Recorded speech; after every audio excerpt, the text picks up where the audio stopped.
you know, hoping I can find another auto-buy author and that she will be it. Please, please. Oh my God. I'll give you the sun, Jesus Christ. Fingers effing crossed. Neferura. My God, Jesus, Joshana.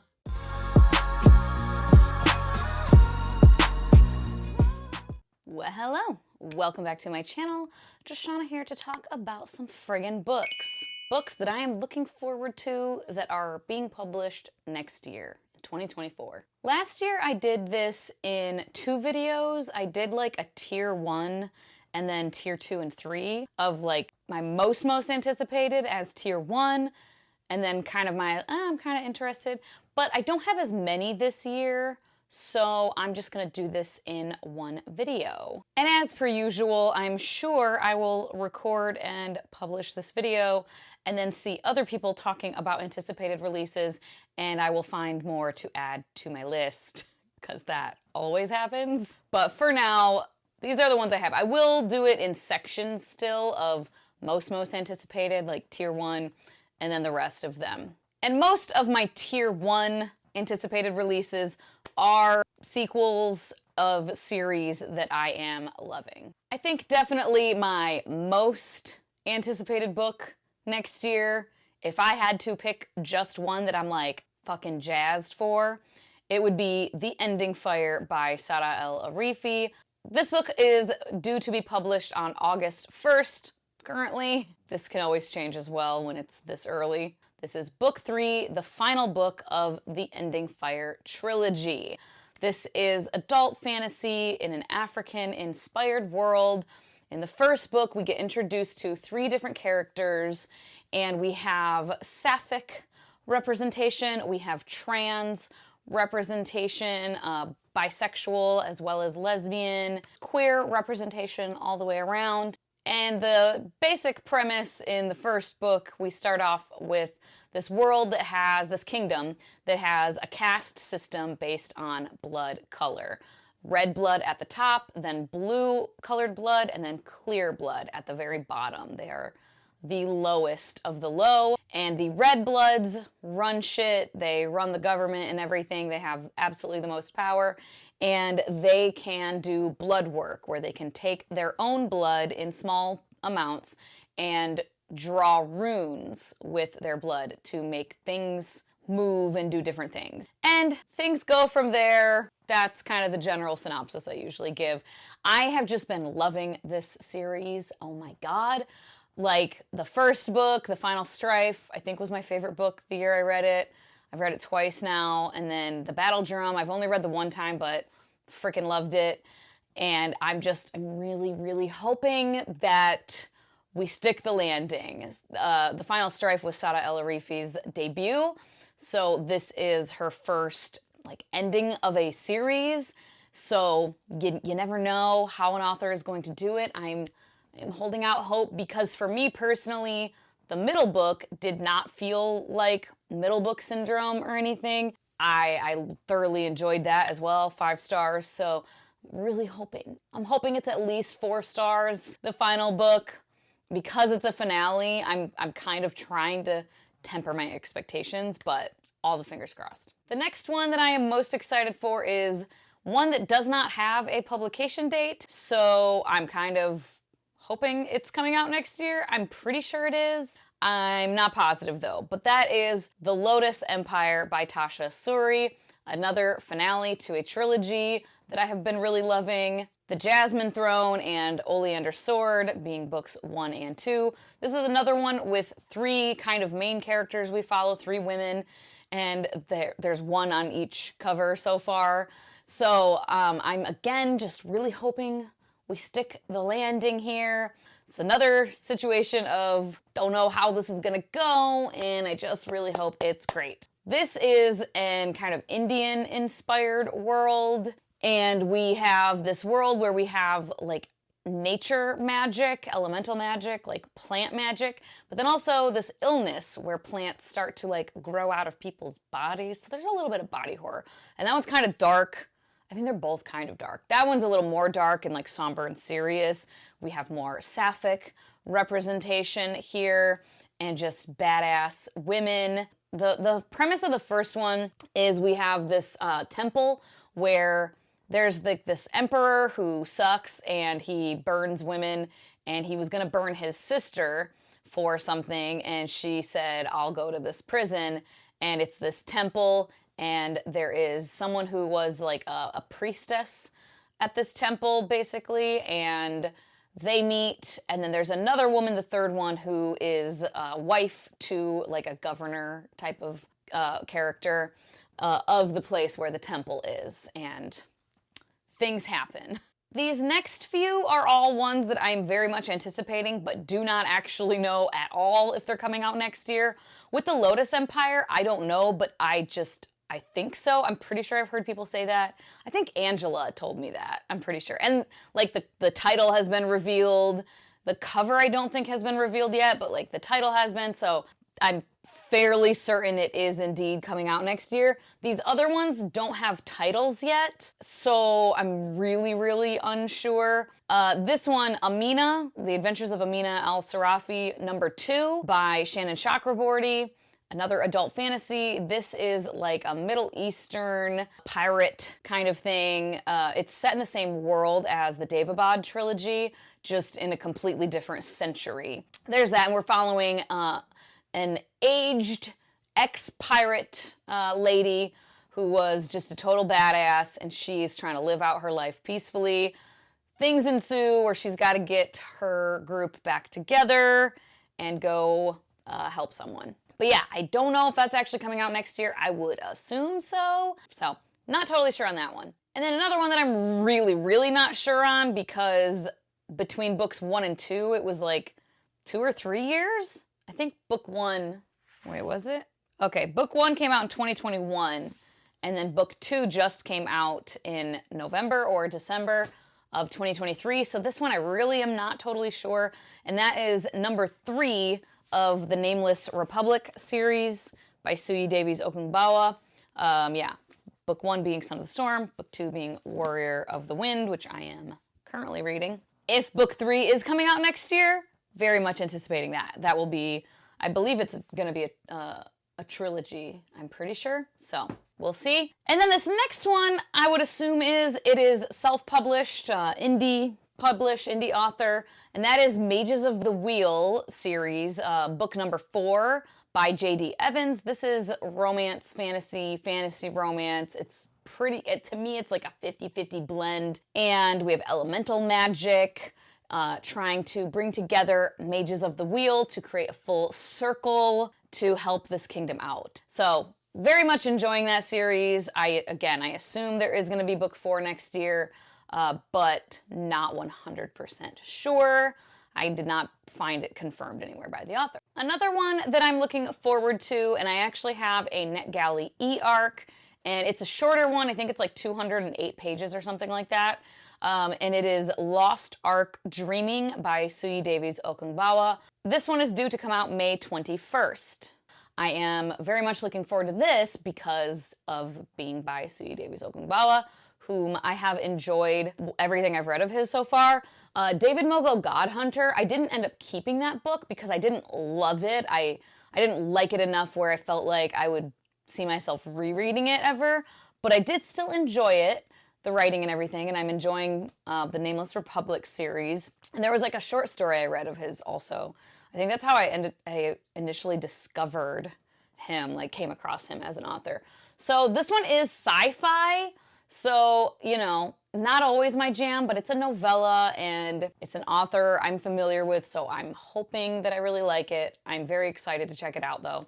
The synopsis of this one, or the blurb rather, is a near future cli-fi, like a climate one, it's kind of a dystopian thing, from NOMA award-winning author Suyi Davies Okungbawa. Off the coast of West Africa, decades after the dangerous rise of the Atlantic Ocean, the region's survivors are crowded into the Fingers. 5 partially submerged, kilometers-high towers, originally designed as a playground for the wealthy. Now, the tower's most affluent rule from their perch on the topmost floors, while the rest are crammed into the dark, fetid floors that now lie below sea level. There are also those who were left behind for dead, only to be reawakened by an ancient power. They are Yamoja's children, and they seek retribution from those who offered them up to the waves.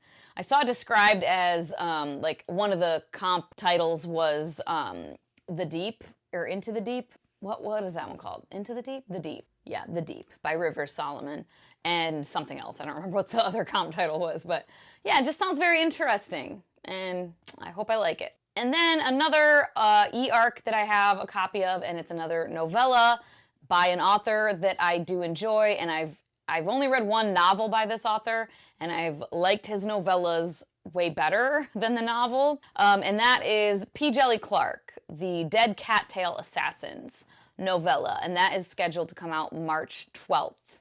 It is fantasy, and the blurb for this one is, the dead cattail assassins are not cats, nor do they have tails, but they are most assuredly dead.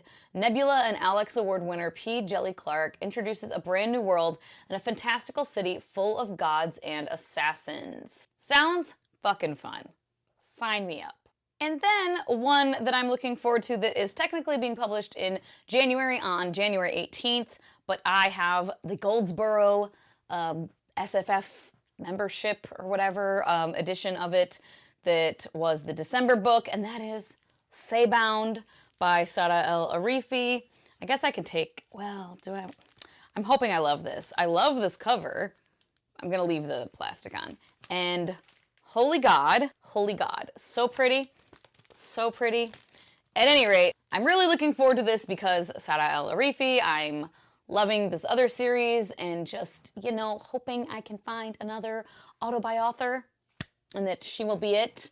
Please, please. This is adult fantasy, and the blurb I have for this is, two elven sisters are exiled from their lands and find themselves in the land of the Fae Court.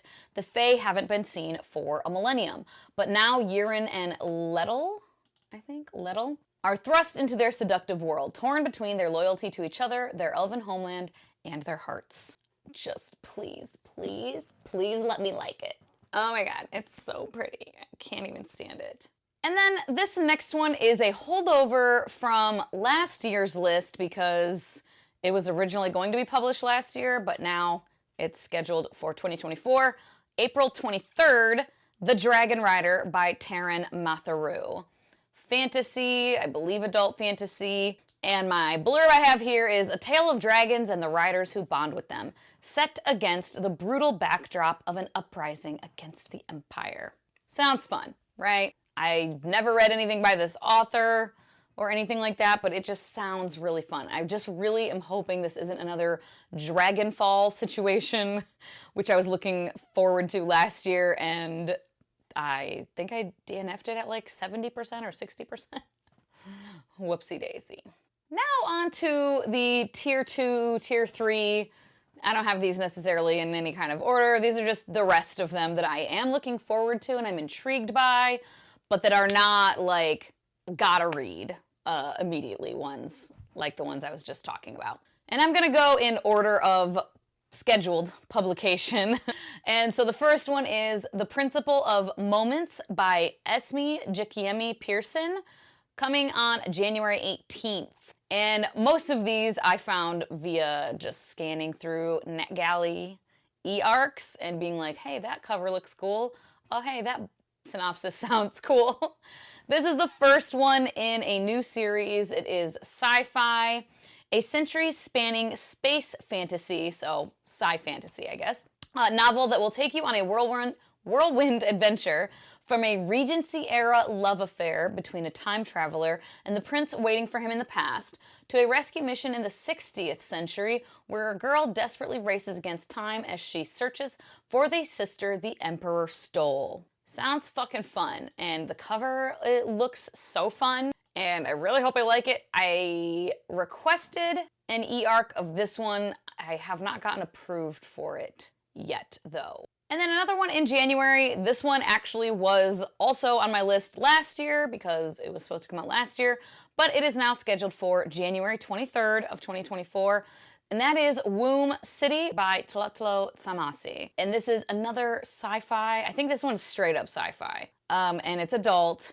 The blurb is a feminist horror novel set in a futuristic Botswana where citizens' consciousness can be implanted into available microchipped bodies, in which a woman commits a desperate murder to save herself and her unborn child.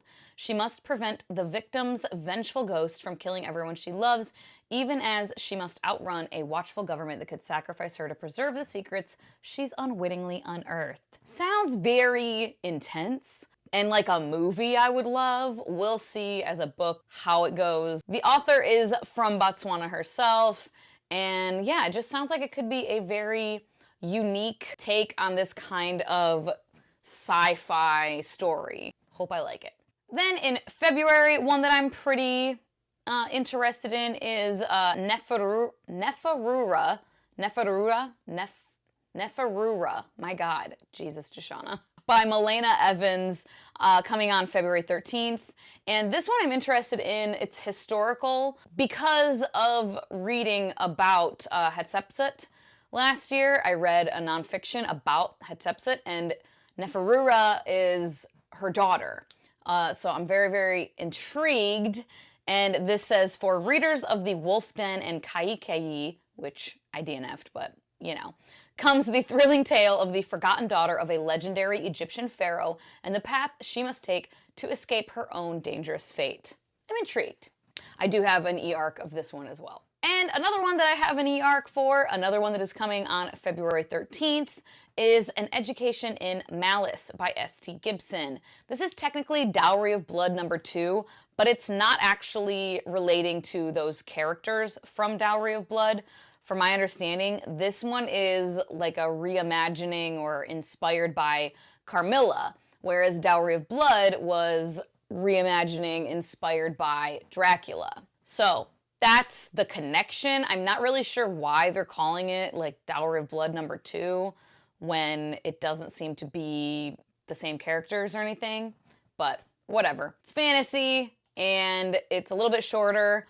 The synopsis or the blurb of this one: sumptuous and addictive, An Education in Malice is a dark academia tale of blood, secrets, and insatiable hungers from S.T. Gibson, author of the cult hit A Dowry of Blood. Academia, dark academia isn't always my jam. I'm just hoping that because it's S.T. Gibson that I will vibe with it. I just read Evocation, which is also coming out by this author, and I enjoyed it. So I'm hoping I will enjoy this one as well. And moving on to March, a novella, very short novella here, The Truth of the Eleke by Moses Ose Utomi, book 2 of The Forever Desert, and the first one was Lies of the Ajungo, and I read that last year, and I quite enjoyed it. It's fantasy, and it's set in a kind of North African, Arabian, like desert world, and it's very like folktale-ish. And in that first one, I'm gonna try to remember, there was a city that was like drying up, they have no water, and they send out kids to go, or people, but I think it was usually kids, to go try to find help, and no one ever comes back. And then our main character, I can't remember if he was selected or if he chose. I think he chose to go, and things ensue from there. I wasn't obsessed with this. I didn't give it like 5 stars or anything, but I very much enjoyed it, and I remember being like, I'm intrigued to read more from this author, so that's why I am anticipating this one. I do have a NetGalley e-arc of this as well. And then in March, on March 19th, we have Cascade Failure by L.M. Sagas. This is another sci-fi or sci-fantasy. I don't know if I'm really setting myself up for failure here, or if maybe, hopefully, I will be finding some sci-fi and sci-fantasy that I like. This is part of a series. This is book 1 of a new series. And the blurb: L.M. Sagas's debut, Cascade Failure, is a highly commercial sci-fi adventure blending J.S. Dewis's Divide series with the commercial fan appeal of The Expanse and the cozy SF of Becky Chambers. It features a fierce, messy, chaotic space fam, vibrant worlds, and an exploration of the many ways to be, and not to be, human. All of those things sound like something I could enjoy. So, fingers effing crossed. And then another one in March 26th, is The Emperor and the Endless Palace by Justinian Huang. And this one I think is like just sci-fi. And the blurb I put for this one is, what if I told you that the feeling we call love is actually the feeling of metaphysical recognition when your soul remembers someone from a previous life? An unpredictable roller coaster of a debut novel, fuck is a novel? The Emperor and the Endless Palace is a genre-bending romantasy that challenges everything we think we know about true love. So it's a romantasy, not sci-fi, but it sounds very sci-fi-ish.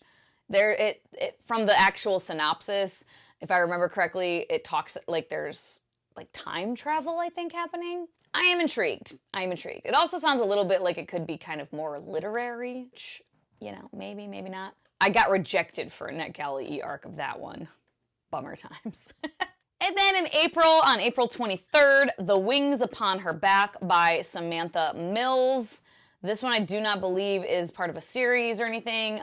It is fantasy. A loyal warrior in a crisis of faith must fight to regain her place and begin her life again while questioning the events of her past. Science fantasy. So sci-fantasy. This gripping science fantasy novel from a Nebula and Locus Award-winning debut author is a complex, action-packed exploration of the costs of zealous faith, brutal war, and unquestioning loyalty. Then, April 25th, The Silver Blood Promise by James Logan, book 1 of the Last Legacy series, which is fantasy. This one sounds kind of like more standard fare fantasy. I don't know the book itself. Like, I'm not saying it sounds like derivative or anything. I'm just saying it sounds like a more up my alley as far as what's going on in the plot. Disgraced heir to a noble house, Lucan is partying and living frivolously when his father is killed under suspicious circumstances, causing Lucan to vow to unravel the mystery behind his father's death. The full synopsis is obviously longer. That was just my paraphrasing of it. And then May 16th, we have The Honey Witch by Sydney J. Shields. This is a debut also. This is fantasy. A delicious debut that combines the swoon-worthy romance of Bridgerton and the whimsical sorcery of practical magic with a dash of The Secret Life of Bees thrown in for good fun. Sounds like it could be a whimsical, good-ass time. The cover is so pretty also. It's just like so aesthetically pleasing. And I think I have an e-arc of this one, but I also got asked if I would like to request a physical arc, and I did, but I haven't heard on that yet. We shall see. And then another one in May 21st, An Assassination on the Agenda. This is by T.E. Kinsey. This is the next book in the Lady Hardcastle series, which is mystery, cozy, historical mystery.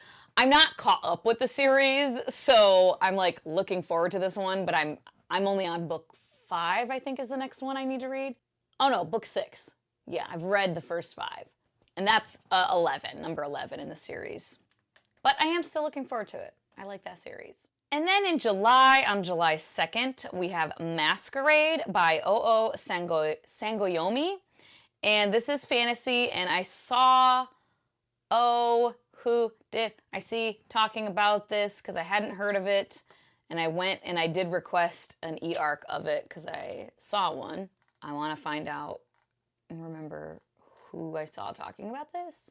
It was Read with Melanin. That's the channel. Okay, thank you. But yeah, this one sounds really cool. Says, Masquerade is a dazzling lyrical tale of the true cost of one woman's fight for freedom and self-discovery in a patriarchal society, and the lengths she'll go to secure her future, set in a wonderfully reimagined pre-colonial West Africa.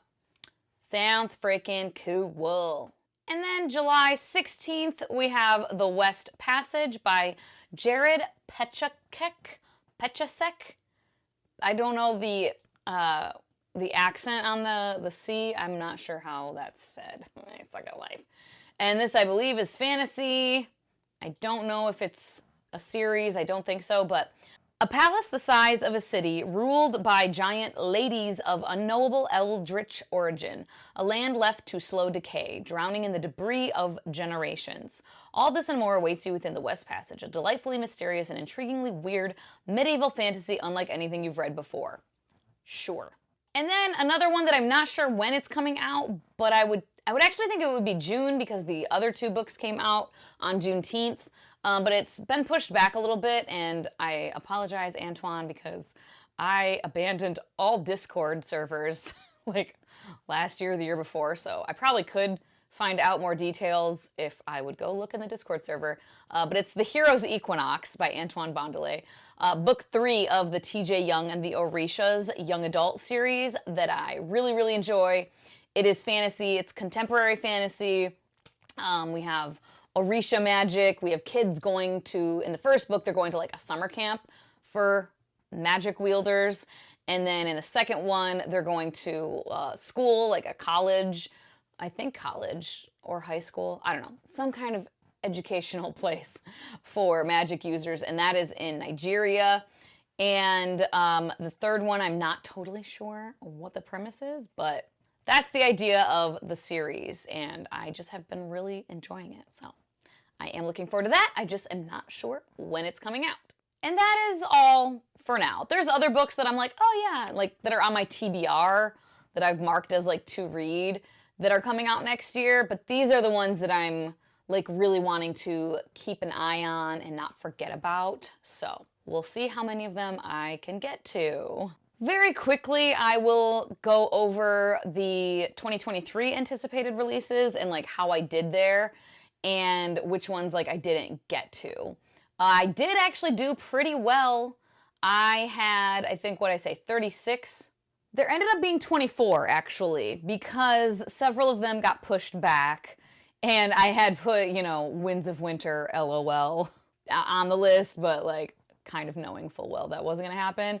And then, like, Master of Jinn, #2, not sure. I still haven't heard anything about that, so not really like holding out too much hope. And then Jandy Nelson is supposedly writing another book, so I put Jandy #3 because I love those other two, The Sky's Everywhere and oh my God,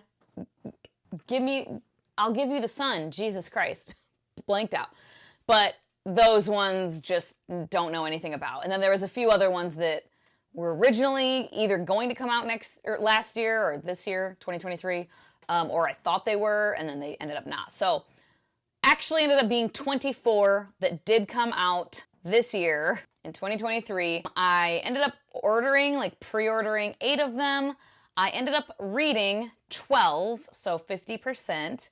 I DNF'd 4, and I lost interest completely on 3 of them. So the only one that I didn't like make a decision on or pick up is The Water Outlaw, the only ones. The Water Outlaws, I'm still intrigued by that, by S.L. Huang. I do still have interest, but I never picked it up, and it is what it is. And then The Saint of Bright Doors, also by Vajra Chandrasekhara. Another one that I don't know that I like lost total interest in. I still would like to pick it up at some point. I just never did. Oh, The Dragon Rider, that one ended up getting pushed to next year, so that one doesn't count. And I think that's it as far as ones that came out in 2023 that I could have picked up. There's only those 2 that I just kind of haven't made a decision on. There's a couple other ones that I haven't read or anything, like Into the Bright Open by Sherry Dimeline. I have that. I just haven't picked it up yet. God Killer by Hannah Kaner. I kind of lost interest in that. That's one that like maybe someday I'll pick up, but I just don't care that much. And all the rest I did something with. Picked up, DNF'd, or decided I lost interest in. Yeah. So I feel like I did pretty dang good. Here's hoping that in 2024, I do even better. Let me know what some of your anticipated releases are, maybe like your top 3 or something. And let me know if you had not heard of any of the ones I talked about today. And if you haven't, are you interested in them now? Curious. As always, thank you so much for your time. Hope you all have a wonderful day, and I will talk to you later. Bye-bye.